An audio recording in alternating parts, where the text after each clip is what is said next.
सत्संगत जी, प्यार से कहना धन निरंकार जी कि ये चाहे खट्टा भी है तो भी मीठा लगता है।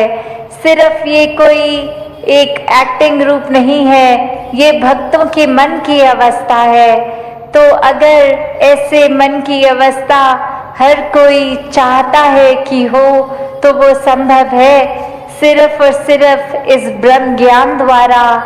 क्योंकि जब ये सच्चाई एक मनुष्य को पता लग जाती है कि हमारा असली जो रूप है वो एक शरीर नहीं है, ये मानव चोला नहीं है, ये आत्मा जो सदैव सिर चोले बदल रही है, इसको जब मोक्ष लेना है तो एक मनुष्य के शरीर से जीते जी ये परमात्मा की जानकारी, ये ब्रह्म का ज्ञान जब मिल जाता है तो ही वो मुक्ति, मोक्ष, साल्वेशन पॉसिबल होती है।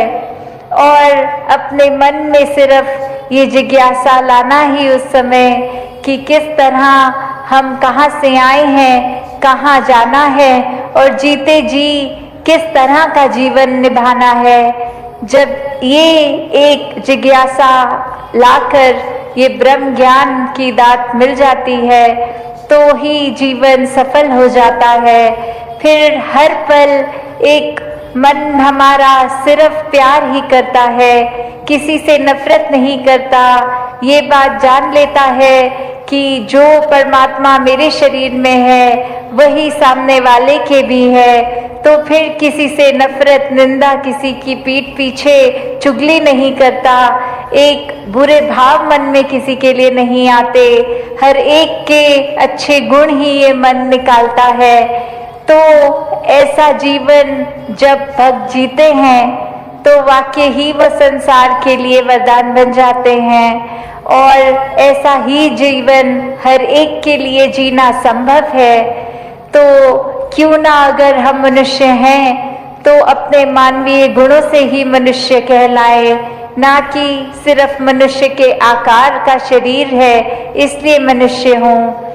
तो जब आज जैसे बात भी की जाती है कि आज वर्ल्ड एनवायरनमेंट डे है, किस तरह ये प्रकृति को भी, जो इस कादर की कुदरत है, इसको भी हर एक ने जहाँ निखारते चले जाना है। एक हम दिनचर्या में अगर सोचे कि कितना कचरा फैलाते हैं, किस तरह वो वेस्टेज भी ना हो, वो पोल्यूशन भी ना हो, वो एक किस तरह से हम मैनेज अच्छी तरह कर पाए, ताकि जब इस संसार में आए थे तो जितनी खूबसूरत धरती थी, जब इस संसार को छोड़ के जाए तो भी उससे ज़्यादा ही सुंदर इस कुदरत को कर सकें। किस तरह हम अपना बिट, चाहे वो पानी, बिजली इत्यादि जो भी हम एक अपने नीड के अनुसार बस उतना ही इस्तेमाल करें, उसको फजूल खर्च ना करें। कैसे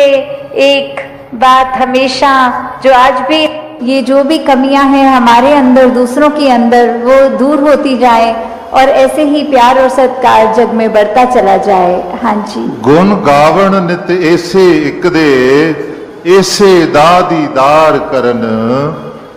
तो ये जो दीदार की बात होती है, किसका गुण गाना है, किसके दीदार करने हैं, तो वो ये परमपिता परमात्मा निरंकार, ये जो एक ऐसी सत्ता है जो शुरू से है, वो हमेशा से कायम दायम रहने वाली, कि कैसे हम जब तक वो एक निरंकार जो इस तरह से देखा जाए, अगर एक व्यक्ति दूसरे को देख रहा है तो उनकी आंखों के बीच में भी वो है, वो अपनी पलकों से भी नज़दीक है, जैसे बोलते हैं शारक से भी नज़दीक।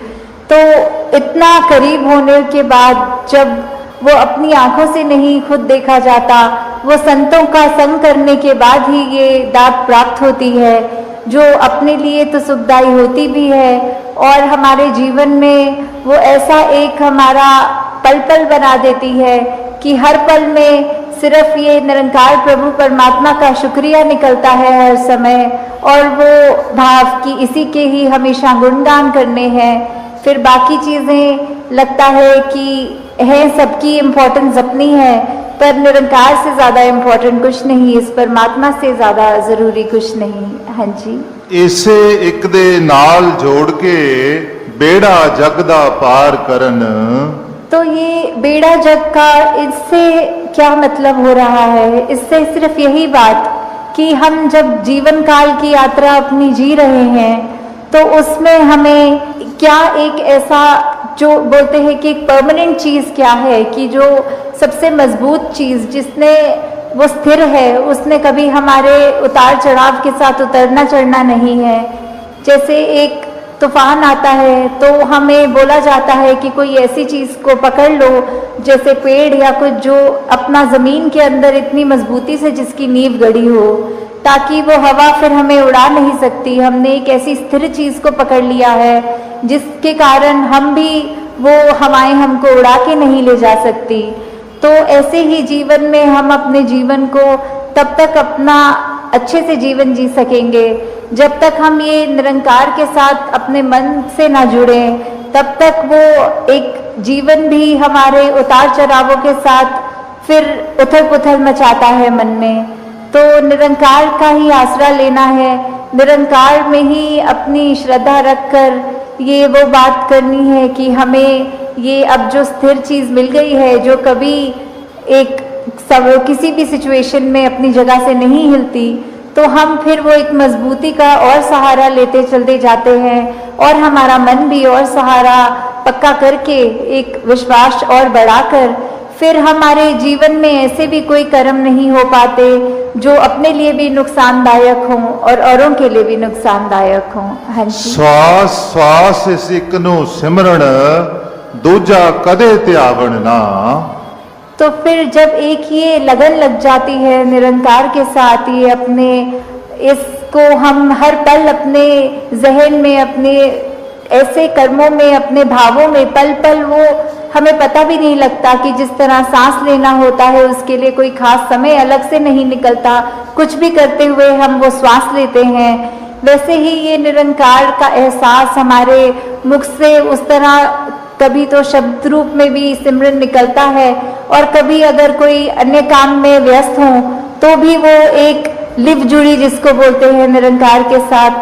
तो जब वो हो वहां पे हम रहे पूरे समय, तो दिन में कुछ भी करते चले जाएं पर लगातार एक चीज एक कांस्टेंट रहती है, वो है कि ये निरंकार का एहसास।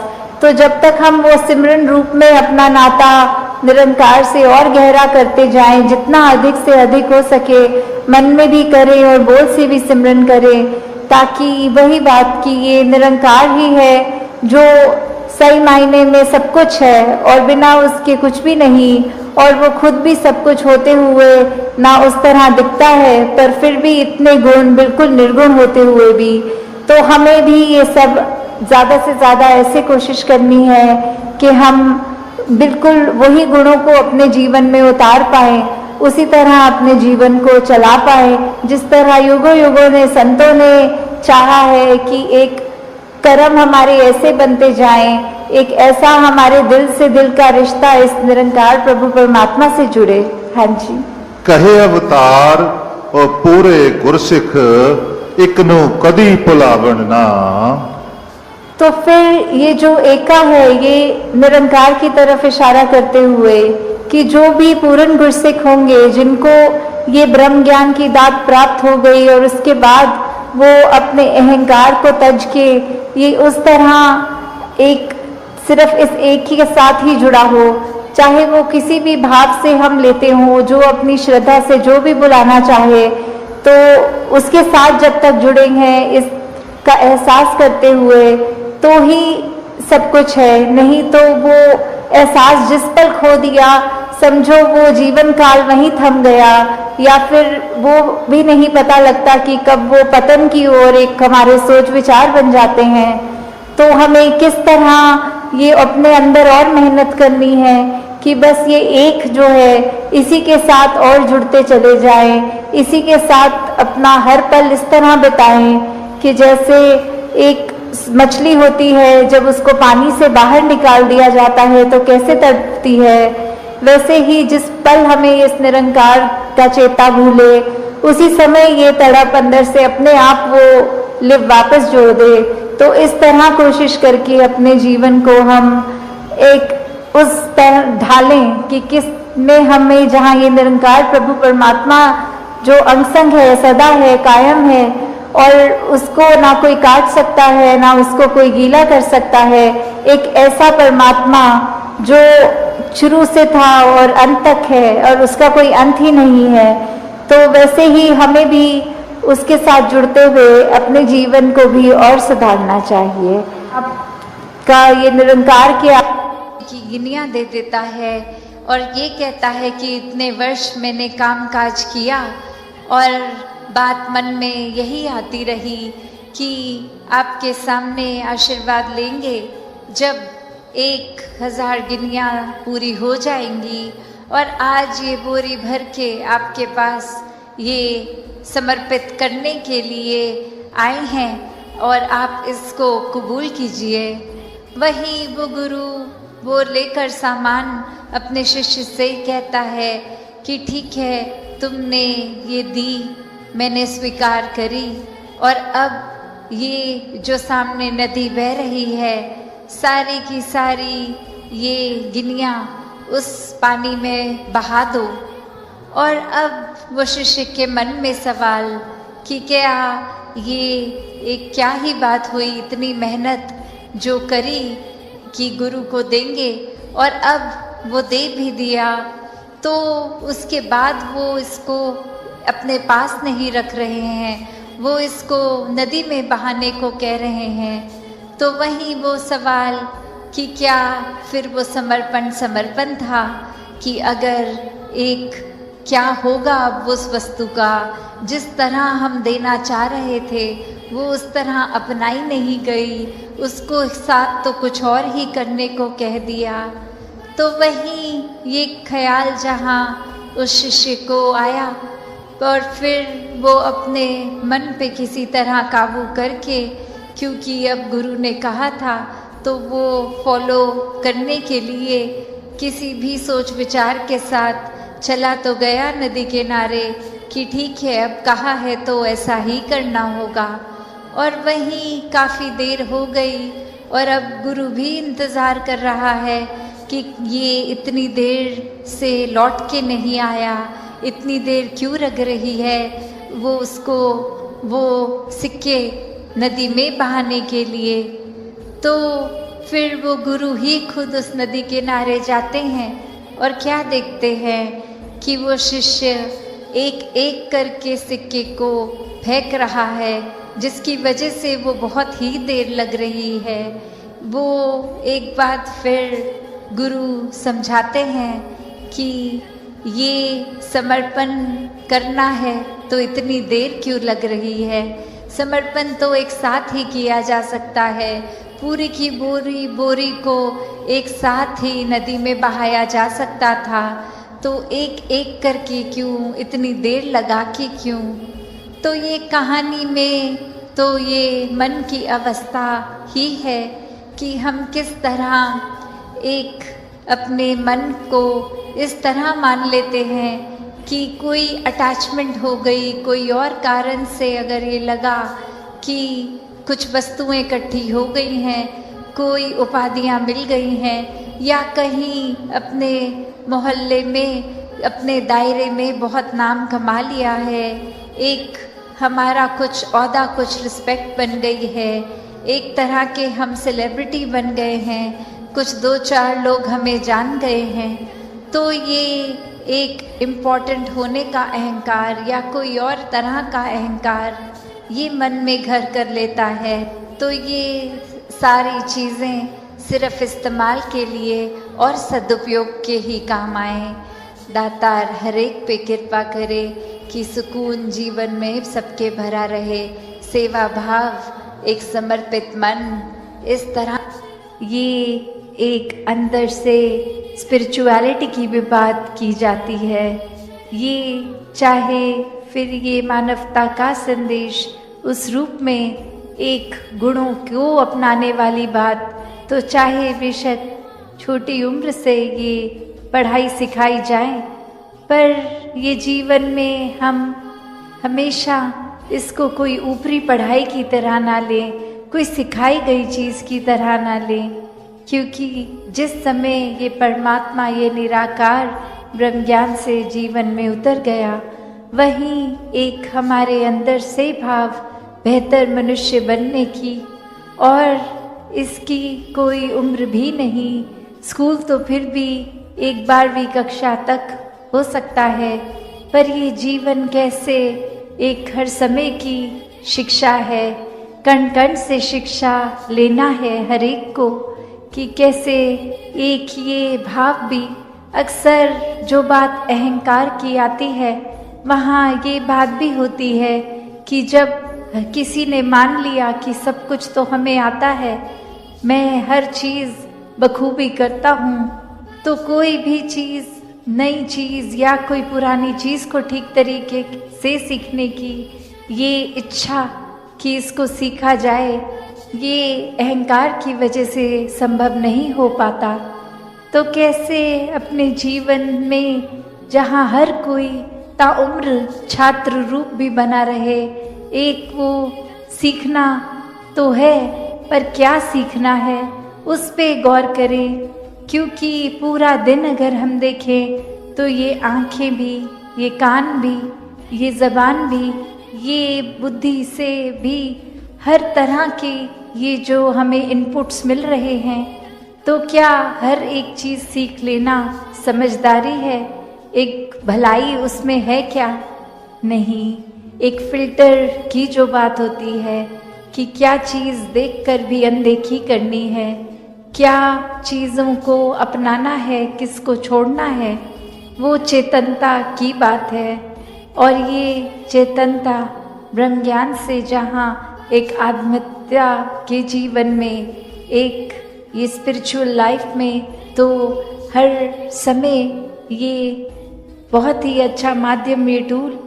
पर एक और बात भी देखी जाए कि अगर हम कोई दुनियावी, कोई मटीरियलिस्टिक अपनी रिस्पॉन्सिबिलिटी, कोई काम काज भी कर रहे हैं, कुछ भी कर रहे हैं, तो उसमें भी चेतनता होनी बहुत ज़रूरी होती है। चाहे वो अक्सर छोटा सा एग्जाम्पल ड्राइविंग का भी, कि सड़क पे होते हैं तो अक्सर वही पंक्ति बार बार नज़रों के आगे आती है कि सावधानी हटी दुर्घटना घटी। तो ये हर समय चेतनता की बात है कि कहाँ पे हैं हम इस समय, वो एक एक पल का हमें होश, वो खबर, उस पल में ही रहें, वरना तो सोच 1 सेकंड लगता है इधर उधर भागने में, ध्यान भटकने में। तो कैसे जहाँ उपस्थित हैं शरीर, वहाँ मन को भी उपस्थित रखना है, और ये चेतनता हर समय की जीवन में हो। तो फिर बात वहीं आती है जहाँ से हर बात की ही शुरुआत है, ये परमात्मा, ये निराकार, ये जो बेरंगा है, इसके एहसास में हर समय रहना एक पॉसिबल है। एक हर एक पल इसी के एहसास में जीना संभव है, और ये कोई बहुत कल्पना की कोई किताबी बातें नहीं हैं। हर कार्य करते हुए इसके ही एहसास में अगर रहा जाए तो ये परमात्मा हमारे जीवन में और गहराई से उतरता है। कैसे फिर जहाँ बात अभी जिक्र भी अहंकार का हुआ कि कैसे फिर मन हमारा अक्सर इतना ज़्यादा, किसी ने थोड़ी तारीफ क्या कर दी, वो ही बात में इतना अपने आप को श्रेष्ठ मानते हुए एक ऐसी विचारधारा के अंतर्गत रोज़ जीना, उठना, खाना, बैठना शुरू कि अब हमसे श्रेष्ठ तो कोई नहीं। हर एक जीवन में हमने सोसाइटी में कुछ मान सम्मान पा भी लिया, तो वो मान सम्मान एक किसी तरह की अपनी ही अहंकार का कारण बने नहीं। जहाँ जिस रूप में भी हम जीवन में प्लेस्ड हैं, वो हमारे लिए अहंकार का कारण नहीं, विनम्रता का कारण होना चाहिए। कि अगर कोई जिम्मेवारी किसी रूप में है, चाहे वो घर के ही छोटे यूनिट में, जिस तरह का भी, या समाज में, या कोई भी, तो वो एक हमें अपॉर्चुनिटी मिल रही है, मौका मिल रहा है और सेवा करने का।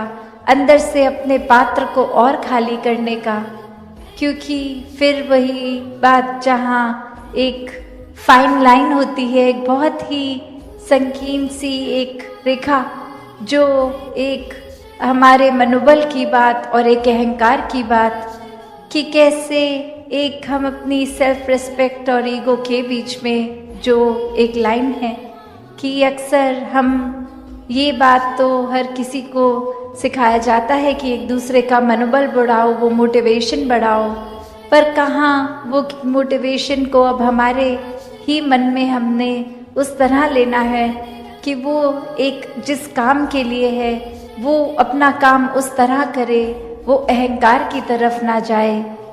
अक्सर सूक्ष्म अहंकार की भी बात होती है कि हमें पता तक नहीं चलता कि कब एक छोटी सी जगह से ही हमारे अंदर अहंकार धीरे धीरे घुस रहा है, चाहे वो कोई बड़ा एपिसोड, कोई बड़ी घटना ना हो, एक छोटी सी। और सभी ने आज भी भक्ति में अनमोल वचनों को ग्रहण किया, विस्तार हर पहलू में कैसे करना है, जो ये शिक्षाएं ली उनको अपने जीवन में उतारने का भाव भी कि संतों ने जो समझाया वो सिर्फ आज के लिए ही नहीं या पिछले 3 दिनों का ही नहीं सिलसिला, वो एक रूप, एक साल, एक जिंदगी के लिए है वो शिक्षाएं। और ये भी पिछले दिनों से हम जो देख रहे हैं कि कैसे ये धुंध और ये पोल्यूशन का रूप, और थोड़े ही डिस्टेंस तक क्लैरिटी है, उसके बाद धुंधला दिख रहा है। तो ध्यान ऐसे ही गया कि कैसे ये धुंध को भी अक्सर वहम हो जाता है कि इसका इतना विस्तार है कि ये हर जगह है, और संसारिक रूप में या किसी सड़क में या कहीं पे भी एक जब धुंध दिखती है तो आगे वो रास्ता नहीं दिखता, फिर ये भी पता नहीं होता कि आगे रास्ता है या वो एक डेड एंड है। तो फिर भी एक ये अपने आप में धुंध को अगर गुमान आ जाए कि इतना विस्तार मेरा कि और हर जगह ही फैल गई हूँ, तो बस वो वर्षा आने की देर या हवा चलने की देर, कैसे वो धुंध भी छट जाती है। फिर तो बात वही, अगर हम आध्यात्मिक रूप में भी देखें कि कैसे एक ये पहलू भी कि हम एक ज्ञान तो ले लिया, ये रोशनी जीवन में आ गई, फिर भी अगर वहम भुलेखों के धुएं में ही है, तो फिर एक सच्चाई हाथ होने के बावजूद भी एक कुछ हासिल तो किया ही नहीं, एक गुमान में ही रहे कि अब तो ब्रह्म ज्ञान लेके हम निरंकारी हो गए हैं, एक मुक्ति के हकदार हो गए हैं। पर वहाँ खुद ही तो हमने एक नई बाइफिकेशन, एक और बायसनेस का चश्मा पहन लिया कि हम निरंकारी हैं और बाकी नहीं हैं।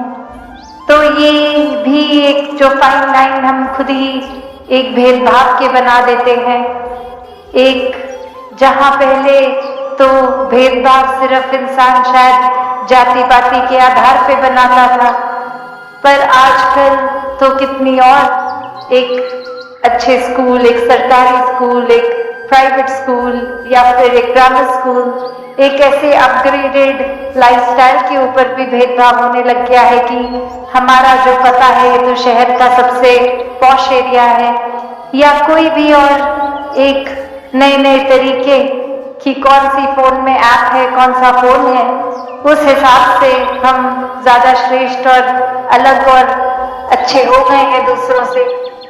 तो सिर्फ वो चाहे एक अब वो समय नहीं चाहे कि हम कोई जातियों में या फिर रंग नस्ल के आधार पे, पर ये जैसे जैसे जमाना इवॉल्व हो रहा है, ये नफरत करने के कारण भी और अलग अलग बनते जा रहे हैं।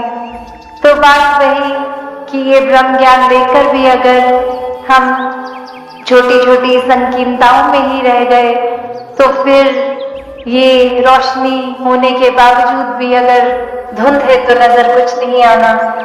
तो ये एक परमात्मा का जिन्होंने जीवन में आधार लिया, उन्होंने ही अपने जीवन में हर समय के लिए ये सच्चाई का एहसास करते हुए सब खुद भी साफ साफ देखा है और ये भी इंश्योर किया है कि कोई और भी अगर इस रास्ते पे है तो उनको भी साफ साफ दिखे, वरना तो संसार में कोई ना कोई इंसान मिल ही जाएगा जो बहुत वहम और डाल देगा कि अगर क्लैरिटी खुद को है भी तो भी कुछ ऐसी बात कर देगा कि हम खुद ही कंफ्यूज हो जाएं, हम खुद ही एक अलग से ही ख्यालों में चले जाएं। एक कहानी भी इसी तरह कि कैसे एक इंसान जो एक अपनी बहुत ही सिंपल लाइफ में एक दिन अरदास कर रहा है परमात्मा से कि परमात्मा आप मेरे जीवन में आ जाओ, आपकी पहचान हो जाए, तो उस इंसान के पास भेड़ें थी तो वो ऐसे ही बोलता है फिर कि आप आ गए तो ये जितनी भी मेरे पास भेड़ें हैं उनकी मैं खुद अपने हाथों से स्वेटर बना के आपको अर्पण करूंगा। और वहीं कोई पढ़ा लिखा इंसान आकर जो उस तरह से बहुत ही ज्ञानी, वो आकर उसको समझाता है कि आप ये क्या अरदास कर रहे हो, जिस परमात्मा ने भेड़ बकरियां बनाई हैं उनको आप क्या ही बना के दोगे, मैं सिखाता हूँ कि कैसे अरदास करनी है। और कुछ तरीके की अरदास बता देता है जो वो रट लेता है और अब वो एक उसी तरह से उस दूसरे इंसान के भाव को कॉपी पेस्ट करके, शब्दों को कॉपी पेस्ट करके एक अरदास बना चुका है। और अब वो कहानी में जैसे आगे होता है कि फिर एक दिन परमात्मा खुद ही उस इंसान को जिसने सिखाया होता है कि कैसे अरदास करनी है, बोलते हैं कि तूने मेरे एक प्यारे भोले भाव वाले इंसान को क्यों करप्ट कर दिया है, उसके भावों का ही मैं उसके से प्यार करता था भावों के कारण, और वो बहुत ही एक दिल से कुछ भी अरदास करता था तो वो बहुत अच्छा लगता था। और अब उसके भोलेपन को भी तुमने कुछ रटी रटाई चीजें सिखा दी हैं, वो बस वही बात बोलता है और अपने भावों से अब बिल्कुल खाली हो गया है, क्योंकि उसके मन में तुमने डर डाल दिया है कि इस तरह से अरदास अगर नहीं होगी तो वो अरदास कबूल नहीं होगी, या फिर वो खुद ही इंसान गलत है जो गलत तरीके से परमात्मा से बात कर रहा है। तो बात यही कि ये हमने चाहे कहानी की रेलेवेंस क्या है क्या नहीं या किस तरह से लिखी गई, पर बात वही कि ये निराकार से तो भावों का एक भक्ति में रिश्ता है और यहाँ जरूरत है हमें अपने भाव के विस्तार की, अपने इनोसेंस को कायम रख के, कि ये एक सिर्फ बात वो नहीं कि एक ऐसे अक्सर दुनिया समझती है कि अगर भोले हैं तो संसार रूप में बहुत कोई ना कोई फायदा उठा लेगा, एक हमें मिसयूज कर लेगा या हमारा फायदा उस तरह लेकर हम फिर बहुत ही लूजिंग एंड पे होंगे, एक हारे हुए इंसान हो जाएंगे।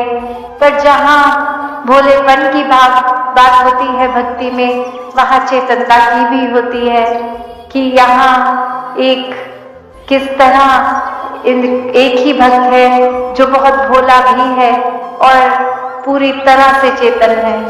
तो यही एक जो डिफरेंस आता है कि जब मन में खुद के चतुर चालाकियां नहीं है और वो अलर्टनेस रखकर हर समय निरंकार को याद रखते हैं, तो फिर कुछ नुकसान भी नहीं होता और ये भावों से भक्ति भी हो जाती है।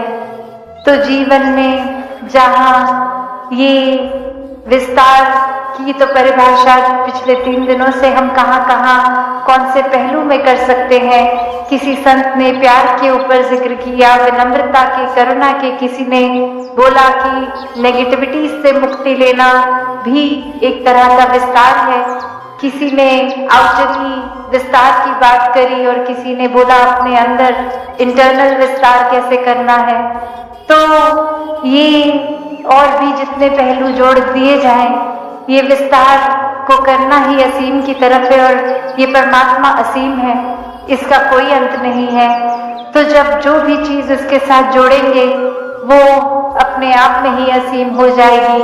तो भाव सिर्फ यही कि जब ये ब्रह्म ज्ञान की समझ आ जाती है तो वहीं पे एक, जैसे दासी जिक्र कर रही थी कि वो धुंध के कारण एक डेड एंड ना फील हो, एक ये ना लगे कि अब हमें सब कुछ आ गया है, और वहां से ब्रह्म ज्ञान से ही ये जर्नी शुरू किया जाए और ये असीम की ओर परमात्मा के साथ जुड़ के हर पॉजिटिव पहलू को और आगे से आगे बढ़ाते चले जाएं। जहां तक एक ह्यूमन कैपेसिटी है, परमात्मा को जब शामिल कर लिया तो कुछ वो कैपेसिटी भी फिर एक छोटी सी ही चीज रह गई, उसके भी बियॉन्ड चले गए, आगे चले गए।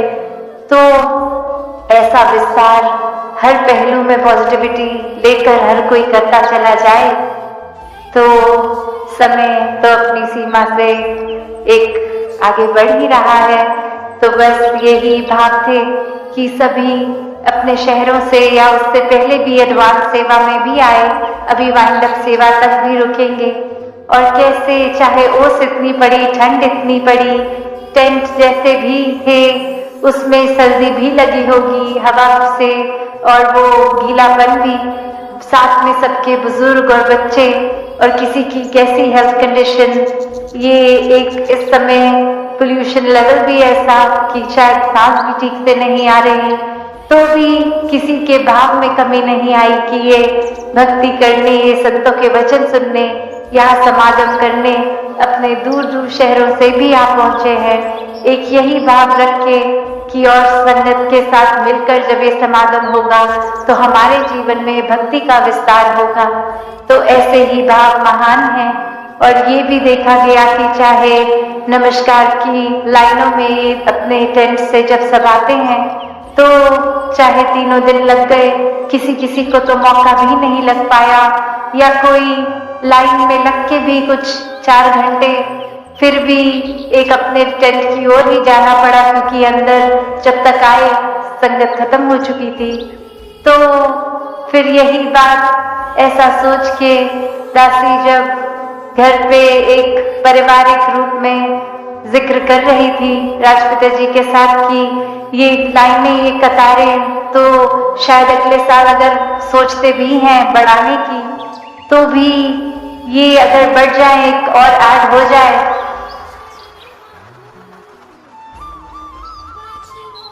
तो फिर ख्याल आया कि शायद ये ऐड हो गई तो जो लास्ट की लाइन होगी उधर अगर कोई बुजुर्ग होंगे जिनकी नजरें ठीक नहीं, उनको शायद स्टेज की ओर क्लियर दर्शन ना हो पाए। तो फिर यही ख्याल आया कि आने वाले दिनों में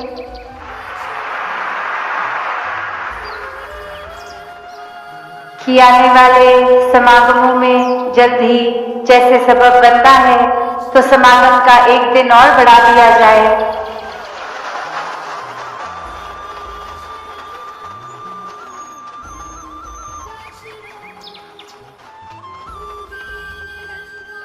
उससे फिर ये इनकन्वीनियंस महापुरुषों की भी नहीं होगी कि इतने पहले लाइन में लग के आना। सब अपने हिसाब से थोड़े थोड़ा समय लेकर जब जब मिले मौका अपने टेंटों से आराम से आके पंक्तियों में सत्संग पंडाल के अंदर भी आ सकेंगे। तो और भाव जो दासी के मन में थे वो कभी और रखते हुए इन्हीं शब्दों से आपसे आज्ञा लेगी। साथ संगत जी, धन निरंकार जी। सत्संगत जी, प्यार से कहना धन निरंकार जी।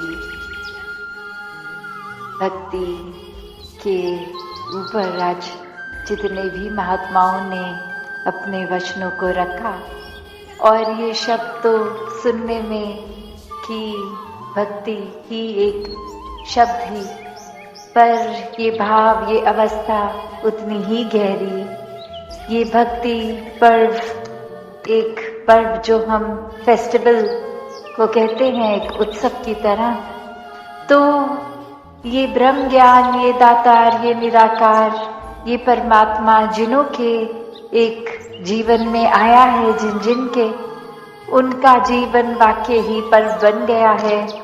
ये भक्ति वाकई ही रोम रोम में बस के एक हर पल में रच गई है, जीवन के 24 घंटों में आ गई है। हर कार्य में, हर अवस्था यही भक्ति की ही एक कांस्टेंट अवस्था। तो ऐसे जीवन, मुबारक जीवन रहे हैं।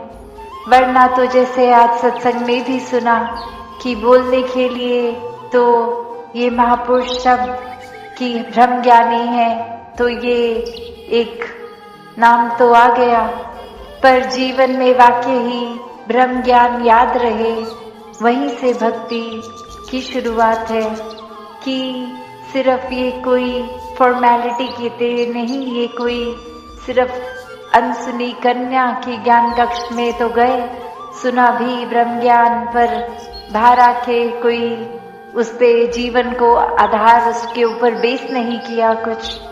तो बात वो नहीं कि कोई अभी अभी इस निराकार से जुड़ा है या कब से, सालों साल से। एक भक्ति वो एक ब्रह्म ज्ञानी होने से ही एक बन जाता है। उससे पहले भी अगर किसी ना किसी रूप में भक्ति कर रहे थे तो उसमें कोई ऐसी इच्छाएं, मांगे छुपी जो कि एक सिर्फ सोच से जुड़ी या शरीर से जुड़ी या आर्थिक अवस्था से जुड़ी, तो एक भाव वही आ जाता है कि ये भक्ति जब प्रेमा भक्ति बन जाती है तो जैसे आज भी श्रवण किया कि ये फिर कोई इफ्स एंड बट्स नहीं रहते, ये फिर कोई शर्तों पे बेस नहीं कि परमात्मा से कोई सौदा हो रहा है, लेन देन हो रहा है, या सिर्फ अब परमात्मा का नाम ले रहे हैं तो परमात्मा को बाय डिफॉल्ट अब हमारी मांगों को भी पूरा करना है। तो बात यही कि कैसे किसी भी युग की बात करें, भक्त तो हमेशा प्रभु प्रेमी रहे हैं और प्रभु ने भी भक्तों से हमेशा एक बिना किसी शर्त के प्यार किया है कि ये वाकई ही मूल से जुड़ गए हैं, ये उस तत्व से, इस निराकार से, परमात्मा से जुड़ गए हैं। तो फिर ये ओतप्रोत प्रेम का ही मामला है। तो भाव वही कि अब भक्तों के जीवन पे रोशनी डालें, तो चाहे वो पुरातन कोई इतिहास के भक्त या आज के इस समय सांस लेते हुए वो जीवन भक्तों के, तो जो एक सिमिलैरिटी, एक सेम बात निकलती है। किसी भी समय में भक्तों ने प्राथमिकता इस निराकार, इस परमात्मा को ही दी और आज भी देते हैं। तब भी ये जीवन था, जिस तरह भी ये डिस्ट्रैक्शंस, ये एक रास्ते से दूर करने वाले एक तत्व उस समय भी थे, आज भी हैं। फिर भी जिनके मन में वाकई ही परमात्मा के प्रति लगन है, तो फिर वो अपने मन को परमात्मा पे ही अलाइन रखते हैं। कोई भी कारण ऐसा नहीं बनने देते जो इस मार्ग से भटका दे। तो बात वही कि आज भी ये मिशन के इतिहास में भी भक्तों का नाम जुड़ के ये भक्ति पर्व से और उनके जीवन पे भी हमने जब देखा तो कितनी ही शिक्षा ये मिलती है, सिखलाइयाँ मिलती हैं। और भी इतिहास में जाएं तो जब उदाहरण एक हनुमान जी का ही वो भक्ति रूप, तो ये आज हनुमान भगत भी कितने बन गए हैं, क्योंकि वो खुद ही एक भक्त थे। तो ये भक्ति की प्राप्त की, तो आगे वही बात कि जो एकदम बिना किसी इच्छाओं के रहा, सिर्फ समर्पित, सिर्फ मांग भी किसकी, प्रभु राम की। और वैसे ही कि जीवन में हर पल, हर पहलू में प्राथमिकता बनाकर रखा, तो आज उनके आगे भी कितने नमन करते हैं। और वही अगर हम अपने जीवन में कि परमात्मा जो हनुमान जी के हिस्से आया वही हमारे हिस्से है, तो हमारी अवस्था कहाँ है? हमारा जीवन किस तरह है। एक हम अगर सत्संग आके भी या अपने घर परिवार दोस्तों या जानकारों के आगे एक भाव ऐसा ही रखते हैं कि हमें एक कुछ बनना है या फिर कुछ प्रूव करना है कि हम देखो कितने समय से सत्संग आते हैं, हमसे ज़्यादा तो कोई सेवा करता ही नहीं। हम हर पल एक सत्संग की तरफ अपनी लगन लगाते हैं, मन से एक सुमिरन निकलता ही रहता है। तो ये अगर तो वाकई ही मन का भाव है तो ये कभी साथ ही साथ मन में इच्छा नहीं आएगी कि मेरी भक्ति को मैं जो दिन भर करता हूँ वो कोई नोटिस करे। क्योंकि समर्पित भक्त हैं, अगर मन वाकई ही अर्पित है इस परमात्मा के लिए, तो लगन यही है कि ये निराकार, ये दातार भक्ति और करवाए। अभी भी अपनी भक्ति में फिर कमियां ही दिखती हैं एक भक्त को कि और ज़्यादा ये रंग पक्का होता जाए और ज़्यादा ये लगन लगती जाए। तो बात वही कि अगर यहाँ सत्संग आके भी इच्छाएं उसी तरह हैं कि एक कुछ बनना है कि हमारी स्टेज पे ड्यूटी लगी नहीं लगी, या हमारे गीत का नाम आज सत्संग में आना था वो क्यों नहीं लिया गया, या फिर ये दिखाना हम कितना अच्छा बोल सकते हैं, या सत्संग सिर्फ इसलिए आना कि आसपास वालों के साथ उस तरह कोई कांटेक्ट बने कि आगे वो हमारे बिजनेस कांटेक्ट्स बन सके। एक सत्संग में आना, एक भक्ति करना, अगर वाकई हमारा मूल एक कारण ये निराकार, ये परमात्मा नहीं है, तो फिर एक दुनिया में जो कोई इंसान बेमुख है इस परमात्मा से, वो जो कर रहा है तो हम ब्रह्मज्ञानी होके भी यही कर रहे हैं। तो ये फर्क कितना बड़ा हम देखें कि यहाँ क्या करने के लिए आए हैं। ये बाकी चीज़ें तो संसार में भी हो सकती हैं, फिर एक इतनी बड़ी दात हिस्से है तो भी एक इतनी छोटी सी चीज़ को ही पकड़ लिया है, जब परमात्मा पूरे ब्रह्मांड के कण कण में जो है वो मिल गया है, तो फिर भी एक माया से ही जुड़ रहे हैं। तो फिर देख लें हमारा जीवन कितना भक्ति में है, कितना नहीं है। ये भक्तों ने तो सिर्फ एक प्रभु की, एक संतों की, एक सत्संग की, एक मन से भाव ऐसे ही हमेशा रखे कि ये इच्छा हो भी तो सिर्फ इस परमात्मा की ही हो।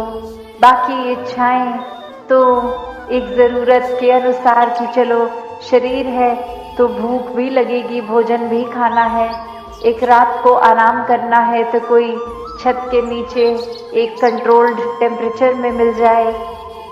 एक ऐसे ही पूरे दिन की हमारी रूटीन में कि शरीर जा के दूर पैदल थक जाएगा तो कोई साधन हो जाए, और उसके लिए ये मेहनत भी संसारिक रूप में एक अपने कामकाज में होती है कि कुछ धन रूप आए, तो फिर ये साधनों के लिए भी, एक घर परिवार के आराम के लिए। और यहीं एक भक्तों ने यही समझाया कि एक ज़रूरत और एक लालच, एक इच्छाओं का हमेशा बढ़ता ही रहना, इसमें बहुत अंतर है कि सिर्फ जो मेहनत से कमाई चीज़ एक उस रूप में ही सदुपयोग हो रहा है, एक धन को भी सेवा में लगाया जा रहा है, तो वो फिर वाकई ही मुबारक है। पर अगर पूर्ति सिर्फ और सिर्फ ये है कि परमात्मा के एहसास में तो एक मिनट भी नहीं, पर सिर्फ ये संसारिक रूप, घर परिवार, रिश्तेदारी, कामकाज, धन दौलत, इसी में ही लगे रहे, तो ये फिर एक स्टेप से दूसरे स्टेप, एक अभी जो लाइफस्टाइल है जिस तरह जी रहे हैं उससे ज़्यादा बेहतर करने का फोकस बनता भी है, जो कि कोई बुराई नहीं है ऐसा फोकस बनने में, एक अपने मेहनत को और करके कुछ और धन कमाने में। पर वो नियत की बात है, वो एक अपने अंदर से इस परमात्मा से लगकर हुई है, या ये किसी लालच से उत्पन्न है, या फिर अक्सर वो लालच भी नहीं होती, बस ये होता है कि हमारे कुछ जानकार हैं, उनके पास तो ये भी है, ये भी है, ये भी है, और हमारे पास तो उनमें से ऐसी कोई भी चीज़ नहीं। तो अब लक्ष्य बना लिया सिर्फ उनको नीचा दिखाने का, कि अब उनके पास जो जो वस्तुएं हैं उनसे ज़्यादा बेहतर ब्रांड की चीज़ें लेकर आएंगे, उनसे ज़्यादा महंगी लाएंगे, सिर्फ इसलिए कि वो देखें कि हमारे पास उनसे बेहतर है। तो अक्सर ये फ़र्क कि एक ज़रूरत के अनुसार एक सही इंटेंशन, एक नियत, ये चेतनता लेते हुए इस प्रभु को शामिल करते हुए कोई चीज़ करी गई, वर्सेस के एक लालच में एक युक्त हो गए और अब अपनी एक हर ख्वाहिश, एक हर चीज़ का बुनियाद ही ये बना दिया कि किसी को कुछ साबित करना है, या वो सिर्फ और सिर्फ कि सिकंदर की तरह पूरे संसार पे फतेह कर लेनी है, तो उसका तो कोई अंत है नहीं। हम एक इतना ज़्यादा लालच में युक्त हो जाएंगे तो फिर आनंद की अवस्था तो दूर दूर तक हिस्से में नहीं आएगी। और भक्तों ने यही समझाया हर समय कि एक ज़रूर अपने कर्तव्यों में जो भी काम हमारे हिस्से है, जब छोटी अवस्था है तो सिर्फ अगर वो पढ़ाई की ही है तो उसको भी लगन से करो, जब कामकाज परिवार का पालन पोषण कर रहे हैं उसको भी लगन से करो। कोई भक्तों ने काम से मन चुराने की बात नहीं करी है, भक्तों ने तो यही कहा है कि हथकार वल दिल यार वल, कि सब काम करें पर एक एहसास इस निराकार का बना के वो सब काम करा जाए। तो बात यही कि भक्ति के तो अनेकों फिर रूप भी हुए हैं।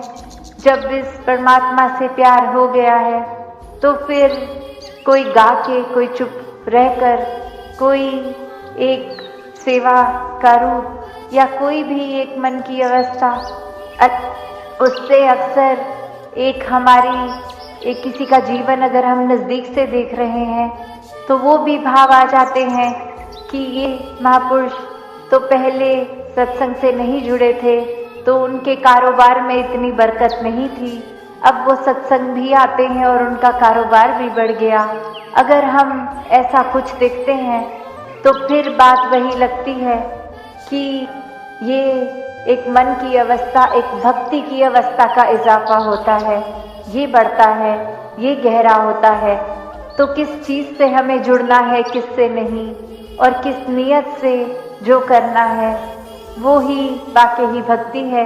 वरना तो किसी का कुछ किया और पीछे पीछे एक हमारी वो अवस्था अपनी ही अवस्था है, तो कैसे एक सिर्फ और सिर्फ ये भक्ति की बात आज जो बार बार हो भी रही है कि चाहे इस परमात्मा से जुड़ने का किस तरह का भी कनेक्शन हमने बनाया, वो एक मजबूत करने के लिए वो ब्रह्म ज्ञान पहले हो जीवन में, उसके बाद फिर ये सेवा सिमरन सत्संग करते हुए जब ये पल ऐसे नहीं भी हैं कि सत्संग हो रही है, कहीं कारोबार घर में इत्यादि कहीं भी हैं, सड़क पे हैं कहीं भी, तो भी ये भक्ति कायम रहे। और वो कायम तभी होगा जब ये रोम रोम में, ये कण कण हमारे अंदर बाहर परमात्मा है, तो ये एहसास से रहें।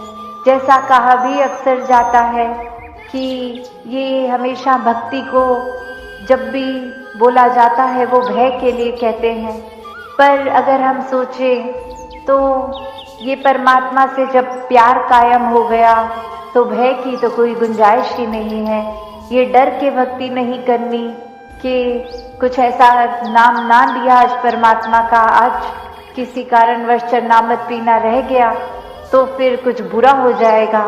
नहीं, ये बंधन काटने की चीज़ है भक्ति, ये ब्रह्म ज्ञान बंधनों में डालने की नहीं।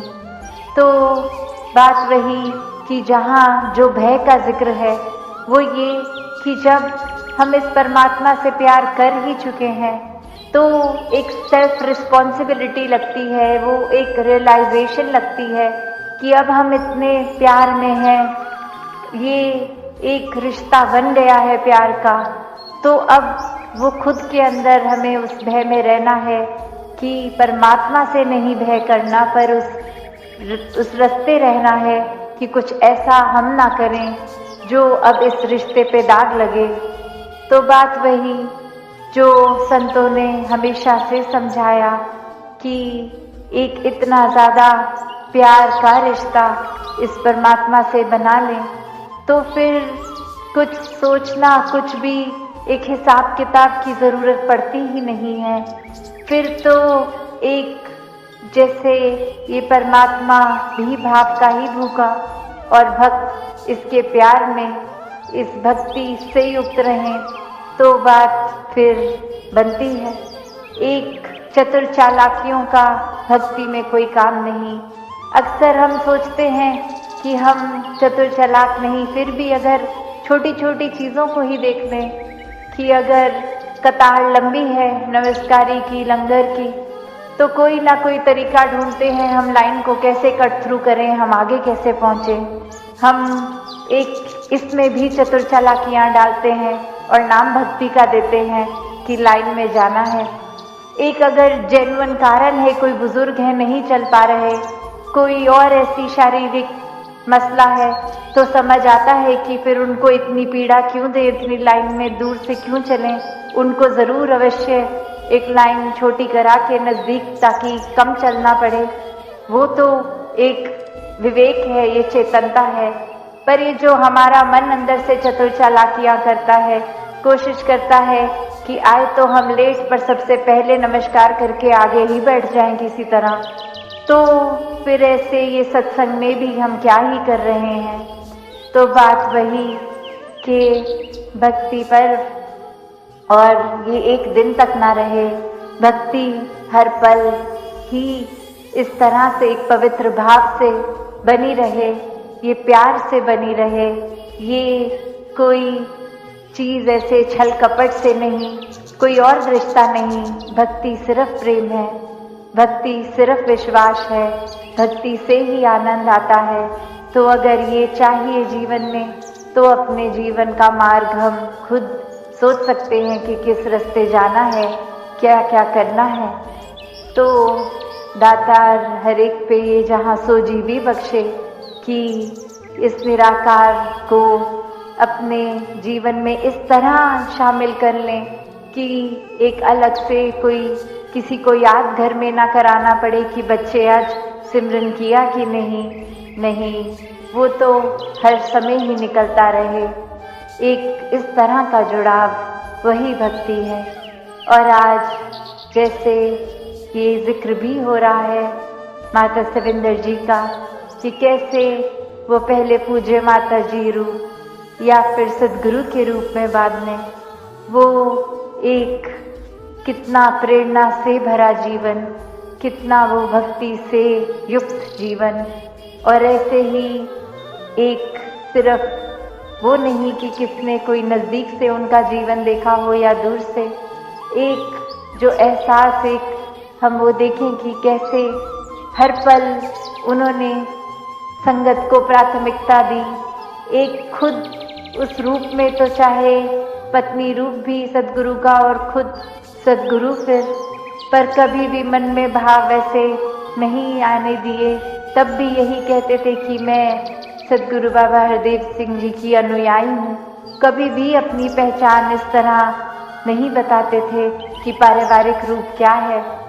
और वहीं एक राजमाता जी का भी जिक्र, जहाँ उन्होंने भी एक हर एक में जहाँ खुद अपने जीवन को भक्ति से युक्त रखा, औरों के भी जीवन में ये भक्ति को और मजबूत करने की प्रेरणा दी।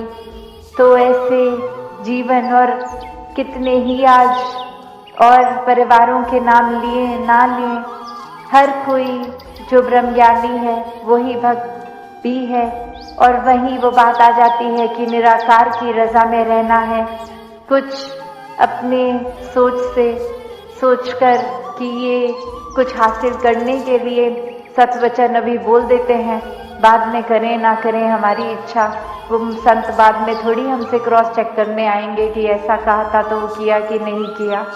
तो बात वो नहीं, ये मन से भक्त बनना है और इसी पल से ये शुरुआत की जा सकती है।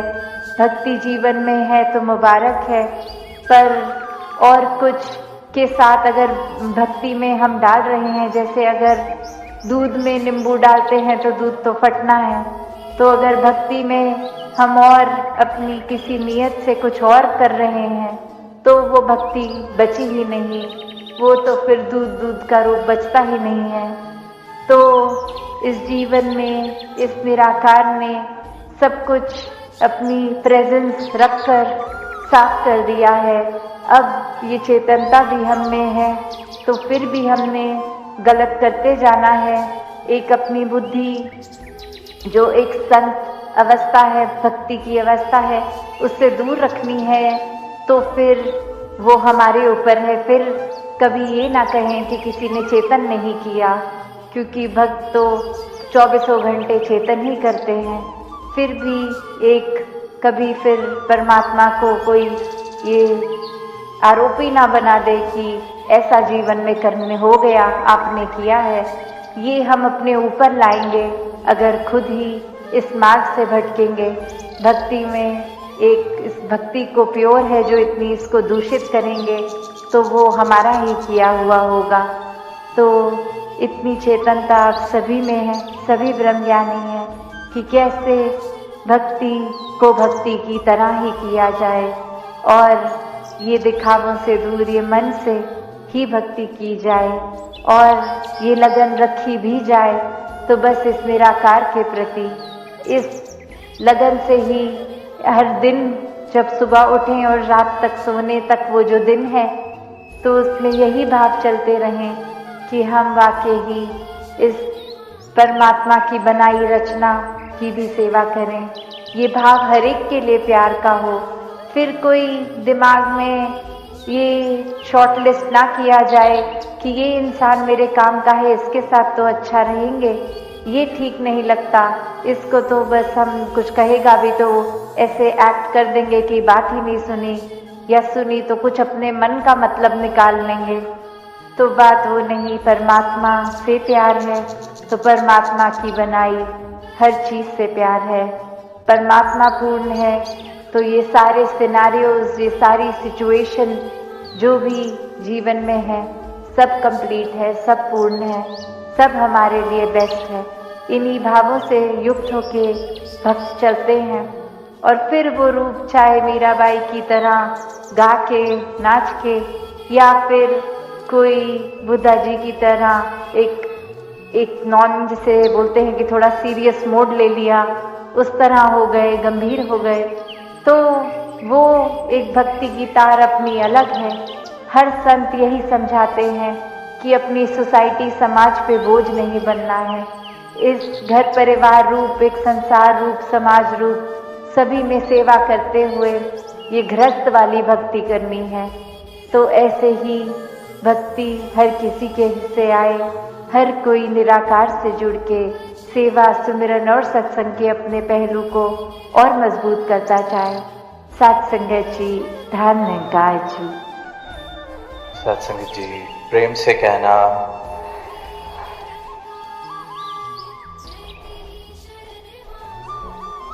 अभी गीत की पंक्ति हम सब सुन रहे थे कि ये रहमत मिलेगी ना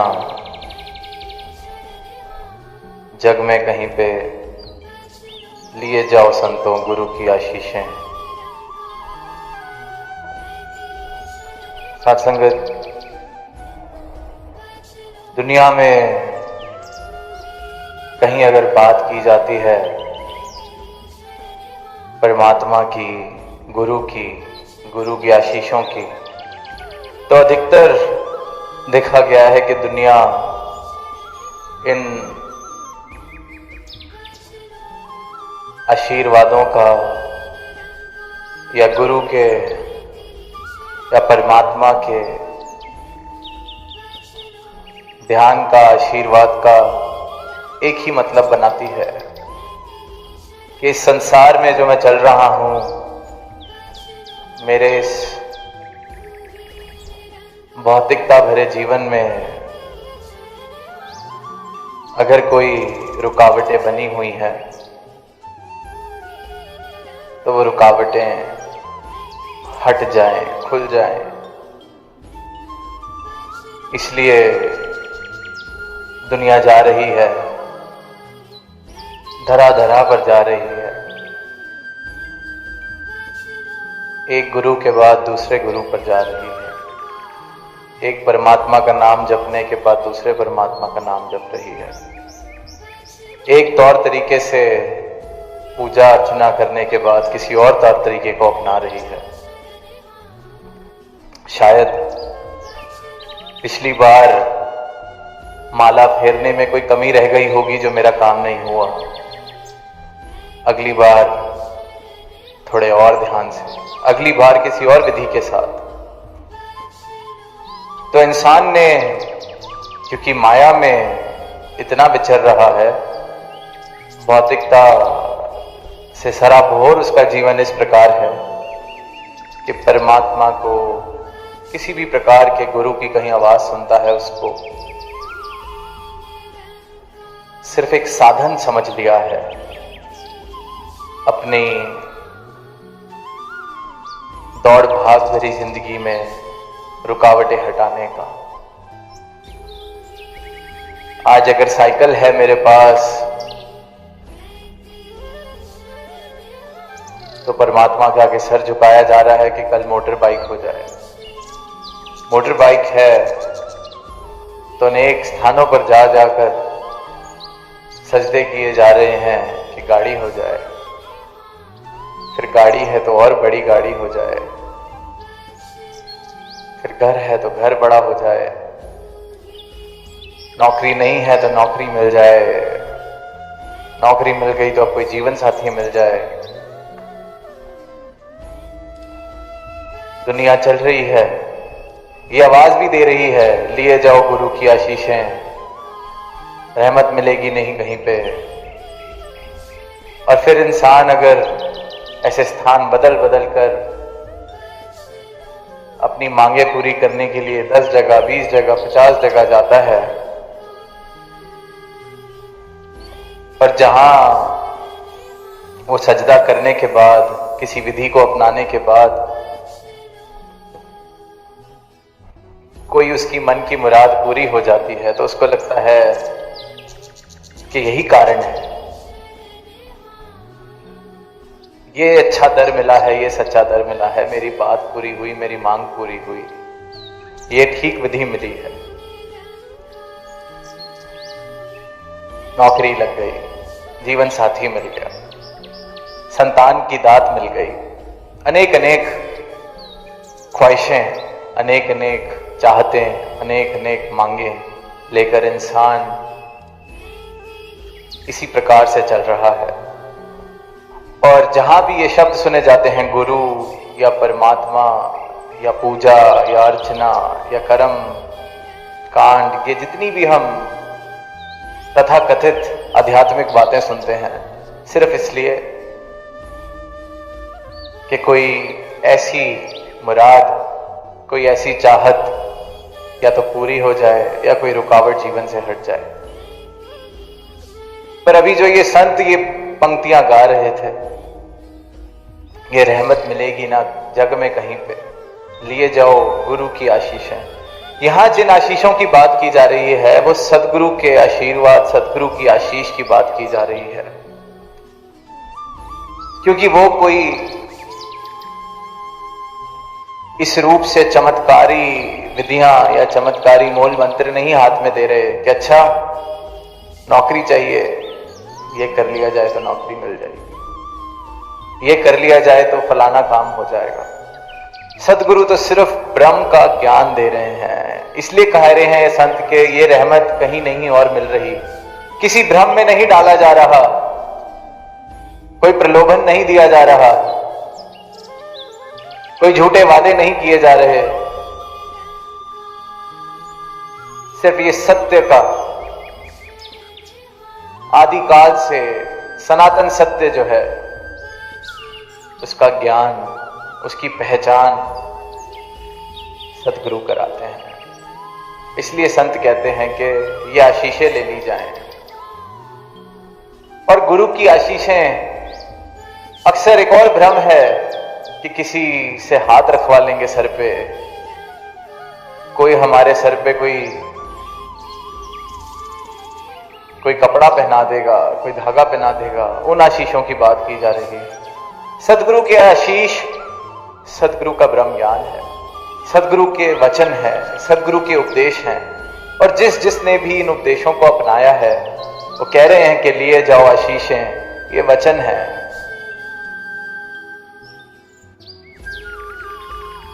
उपदेश है, जीवन जीने की कला है। ये जीते जी ब्रह्मलीन हो जाने की आज महापुरुषों ने बात दोहराई। जीते जी इस मोक्ष को प्राप्त कर लेने की कला की कृपा की रहमत सदगुरु करते हैं और अपने एक एक भक्त पर करते हैं। कोई ये नहीं कि कोई आरक्षण है या कोई रुकावट है। जो इनके दर पर आता है उस पर यह रहमत की जाती है।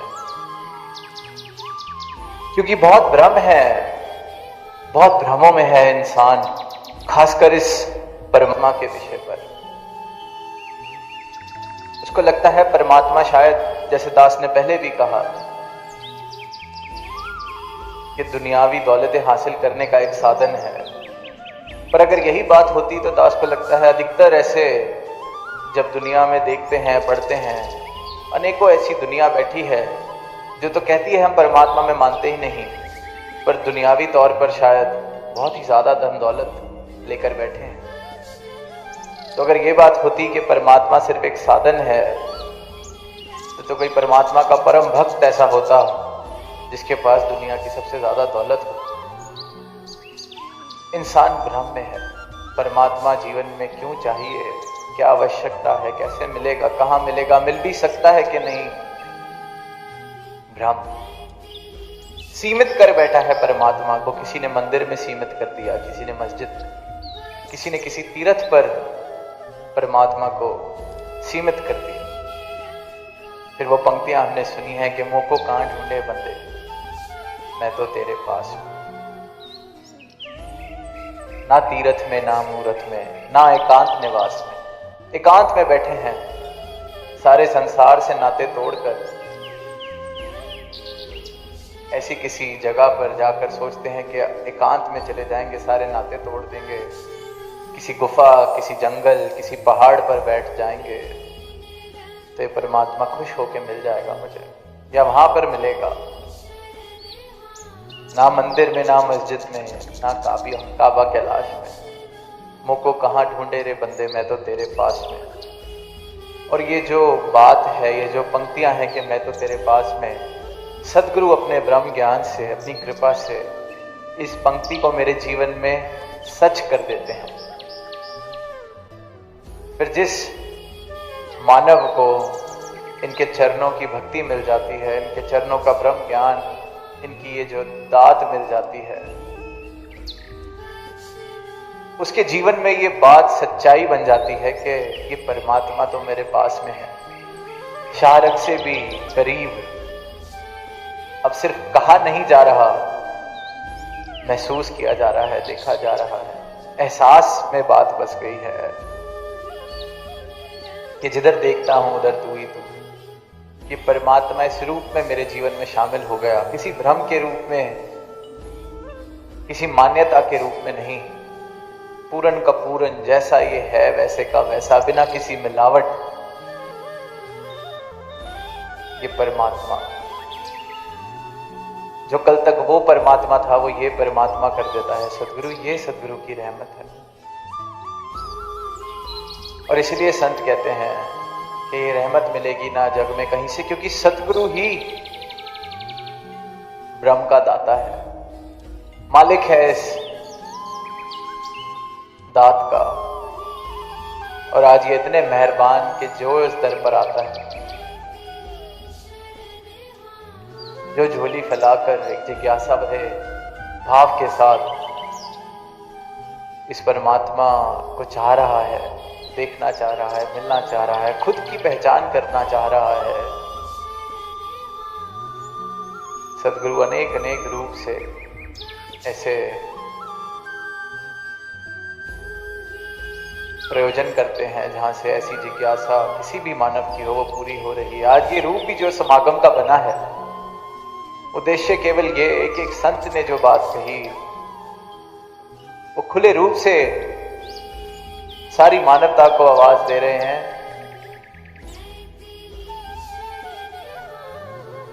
कि ये जो भ्रम में, ये जो संकीर्णताओं में, ये जो दीवारें बनाकर हम सोच रहे हैं कि हम भक्ति कर रहे हैं, हम सोच रहे हैं कि हम प्रभु प्रेमी हैं, हम सोच रहे हैं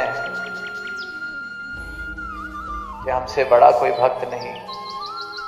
एक एक संत ने सिर्फ यही आवाज दी कि जिस प्रभु की बात करी जा रही है, जिस प्रभु को पुकार रहे हो, जिस प्रभु को पूज रहे हो, जिसकी आराधना कर रहे हो, उसको जान लो, उसको देख लो। जिसकी भक्ति, जिसकी पूजा, उसका ज्ञान जरूरी है। यही एक आवाज एक एक संत ने दी और यही एक कारण कि कोई भी अगर इस जिज्ञासा के साथ इस आवाज को सुन रहा है तो उस तक ये आवाज पहुंच सके, ढूंढ रहा है उस तक ये आवाज पहुंच चुके। 3 दिन हमने देखा किस प्रकार युवाओं पर केंद्रित वो निरंकारी यूथ सिंपोजियम, कितने भ्रम, कितनी ऐसी बातें हैं जो सामने आई कि किस किस प्रकार के भ्रम बनाकर इंसान परमात्मा के बारे में सोचता है और एक एक भ्रम से सदगुरु का ब्रह्म ज्ञान मुक्त करा रहा है मानव को।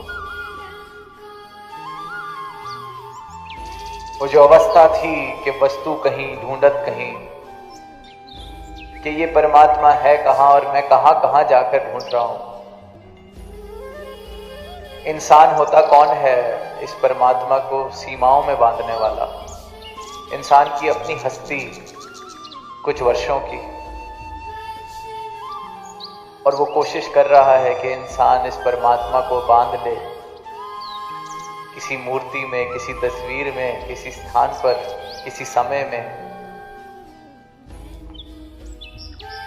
असीम को सीमाओं में बांधने का प्रयास इंसान कर रहा है, कभी अपनी समझ में कि मैं समझ गया हूं सब कुछ। पर ये परमात्मा असीम है, किसी दायरे में नहीं आ सकता। अगर परमात्मा को हम दायरे में बांधने की कोशिश करते हैं तो परमात्मा की बनाई हुई रचना को भी फिर इंसान ने दायरों में बांध दिया है कि इस पर मेरा हक या उस पर मेरा हक। अपनी अगली श्वास का कुछ पता नहीं इंसान को, इतनी सी हस्ती, खाक में मिल जाना है। अक्सर ये बातें पढ़ता है, पर फिर परमात्मा को किसी 4 दीवारों में या 4 घड़ियों में बांधने की कोशिश। और फिर जब दर्शन होते हैं, तत्व रूप से दर्शन होते हैं सदगुरु की मेहर से, तो समझ आता है कि इस असीम को, कण कण में बसने वाले को मैं क्या समझ रहा था। कितनी नादानियों भरे मेरे प्रयास, मेरी अपनी हस्ती जिसको मैं कभी अपनी उपलब्धियों से तोल रहा हूं, कभी अपने शरीर से जोड़ रहा हूं। ये तो मेरी अपनी हस्ती है ही नहीं। ये जिस हस्ती को मैंने अपना पाना हुआ है, इंसान जिस हस्ती पर इतना अहंकार कर रहा है, उसके लिए तो कहा गया है कि हस्ती अपनी हबाब की सी है, एक पानी के बुलबुले जैसी हस्ती है जिसका अहंकार इंसान कर रहा।